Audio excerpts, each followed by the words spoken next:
Good tricks. I love it, y'all. All right, let's talk Kids Corner now. Is your kid hyperactive or maybe just high energy? How do you tell the difference? Dr. Martha Durham with Durham Psychology at North Main Counseling is here to help.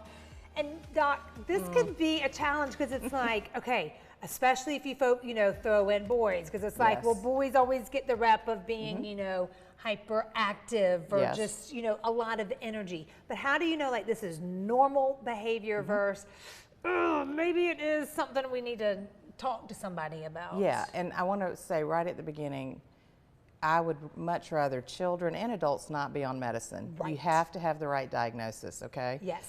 And for boys, we always say, oh, they're just boys, but we have some girls that are high energy too. That's what I was gonna say. I think I was, have one. I probably was one. I mean, I know for a fact that I was one. And you have an adorable little one right now, right? Yes.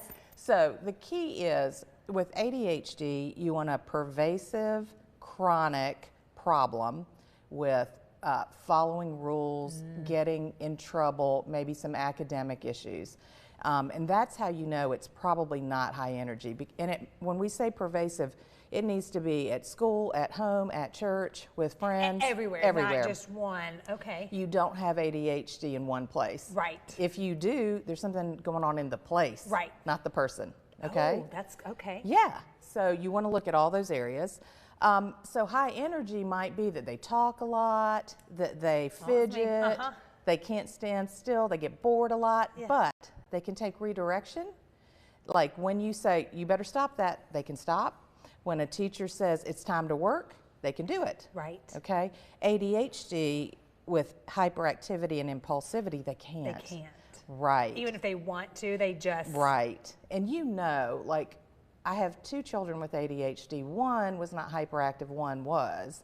And it's funny, my oldest, Bruce, he will look at me sometimes and go, I didn't take my medicine, I'm feeling wild. Like he knows. He knows right away. Yes, and wild is dangerous with a 300-pound football player. I was going to say, yes, it is known to tackle, like on the field, yes. Right, so he knows he needs that medicine, and you would know that as a parent.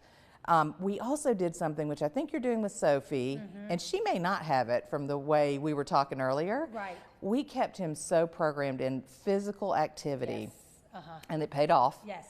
But that wears off that energy. Absolutely. That if they're not active, it's a nightmare. That's why I'm like, whenever they're like, oh, I got to cut pee, I'm like, no. Out of everything, or like, you punish someone and you take that away. It's like, no, that's like the worst thing you It's terrible. Can do. In fact, one of our accommodations we had is he had year-round PE in middle school, and it was magical. Oh. And so a doc can do that for you, and we really needed it. What about a kid that is like, smart, okay? Yes. They're making straight A's, but then they're just like, I'm bored.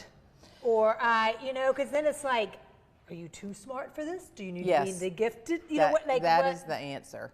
A lot of times bored kids get in trouble, not ADHD kids. And so if they're under challenged, you want to do something about that. I have heard some stories which kind of makes me sad for these people. They have really smart kids, but on the day of testing, they didn't test into like the gifted school. Right. But you can find other ways. Make sure you're in challenge.